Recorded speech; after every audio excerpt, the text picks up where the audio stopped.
El dolor es real, la pérdida es real, el hospital es real, la madrugada es real. Pero sí voy a mostrarte algo que va a hacer que ese dolor tenga un significado diferente. Y cuando termines de ver este video, no vas a ver el sufrimiento igual que cuando lo empezaste a ver. Cuando yo era niño, al final de la cuadra donde vivía una hermana muy querida por todos, se llamaba la hermana Carmen.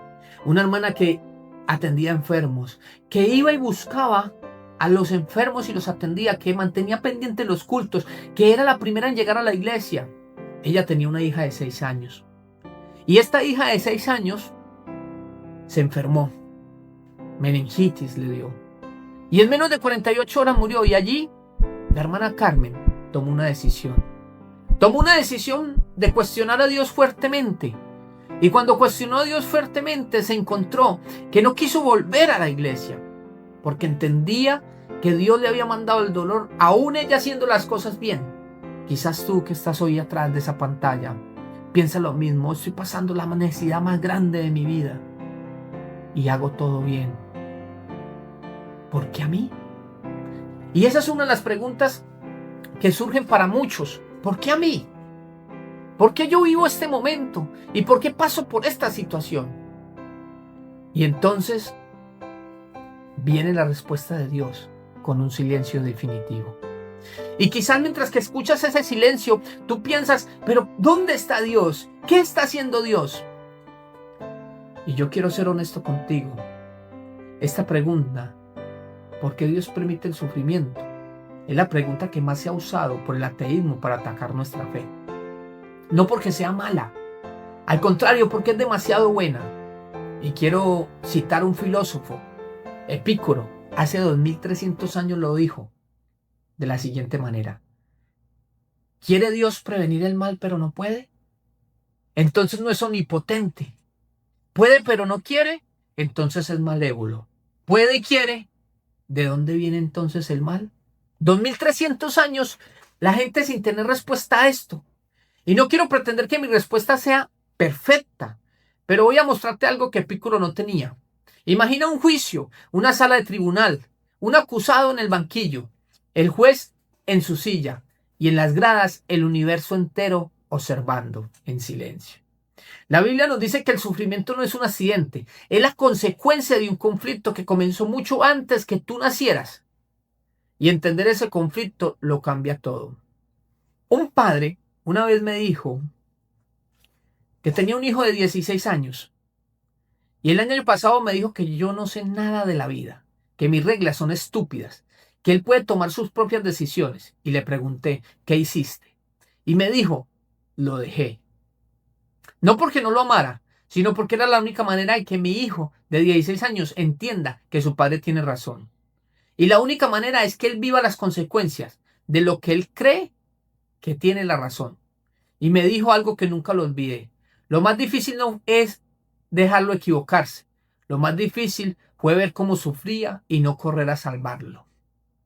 Lo dejé. Lo dejé porque necesitaba que sufriera las consecuencias de lo que él pensaba. A veces el acto más amoroso no es proteger a alguien del dolor. A veces el acto más amoroso es dejar que el dolor demuestre que estaba equivocado. La Biblia tiene un libro que responde a esta pregunta mejor que cualquier otra. Se llama Job y es el libro más antiguo de la Biblia, el cual dice que no es una pregunta nueva, es una pregunta que se originó desde la primera vez que el ser humano empezó a sufrir. Y dijo Jehová a Satanás: ¿no has considerado a mi siervo Job?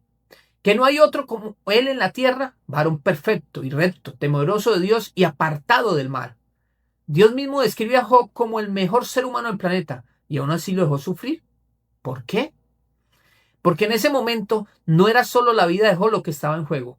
Era una pregunta que Satanás había lanzado al universo entero. ¿Sirve Job a Dios de gracia? ¿O solo porque le va bien? En otras palabras, ¿la lealtad a Dios es real? ¿O solo dura mientras no duele? El sufrimiento de Job no era un castigo, era un testimonio. Y el universo entero estaba mirando. Pero hay algo más en la historia de Job que a mí me destrozó la primera vez que lo leí. ¿Sabes lo que Job no sabía durante su sufrimiento? Job no sabía que había una conversación en el cielo sobre él. No sabía que Dios lo había señalado como ejemplo. No sabía que su lealtad en medio del dolor estaba respondiendo a una pregunta que el universo necesitaba. Job sufrió sin saber por qué, y tú quizás también.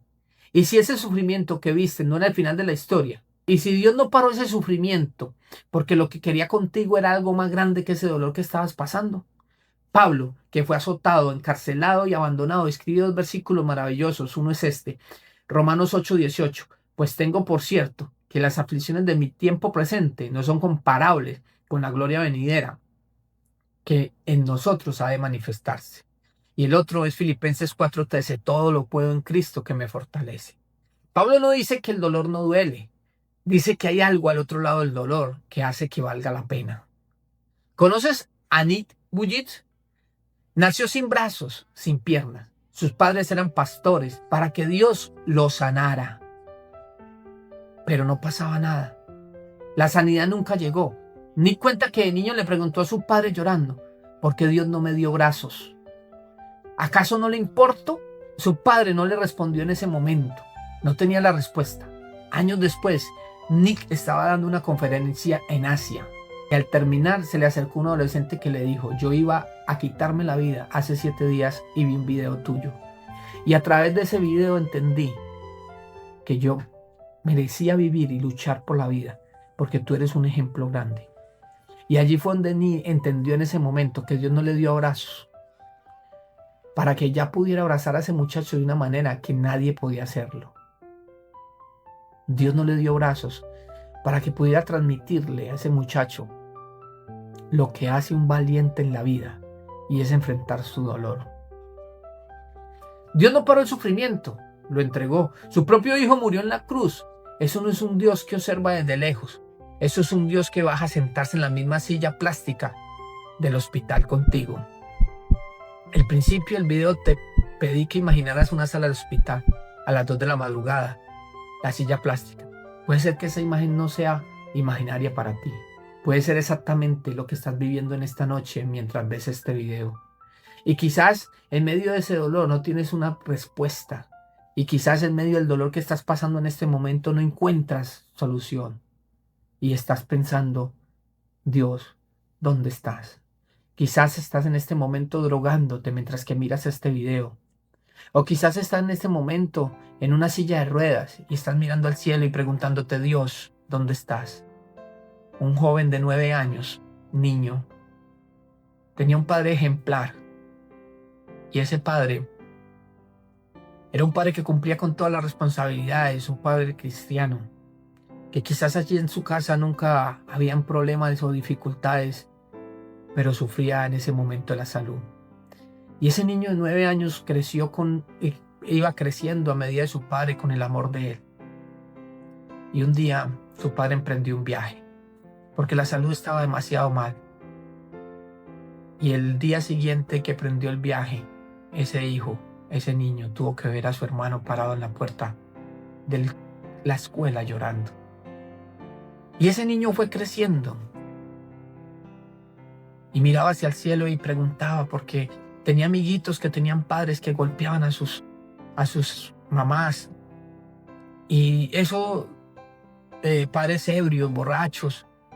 Y eso fue carcomiendo en la vida de ese niño. Porque siempre le preguntó a Dios, ¿por qué a ellos no y a mí sí? Ese niño era yo.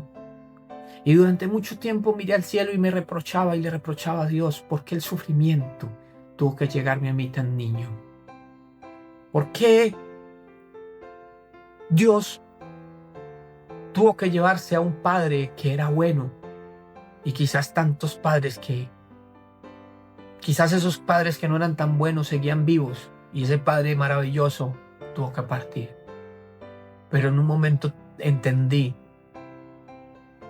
que quizás Dios quería que pasara por ese sufrimiento para poder entender el dolor y saber que contaba con una madre maravillosa que hacía de padre y madre. Que gracias a las oraciones de ella, hoy, este niño ha crecido y ha tenido una ventaja en la vida y es el temor a Dios. Y ahora ya no reprocho a Dios por qué, sino me di cuenta para qué.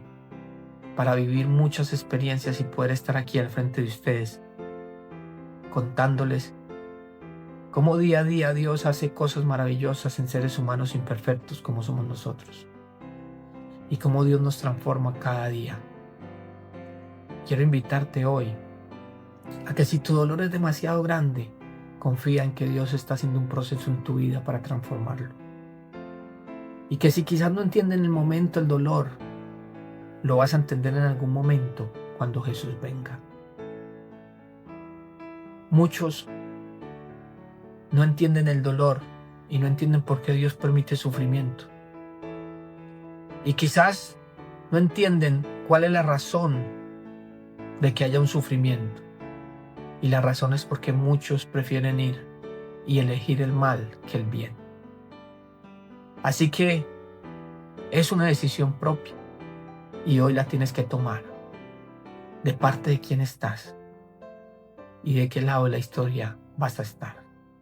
Y en este conflicto cósmico, ¿hacia dónde te vas a dirigir? Oremos.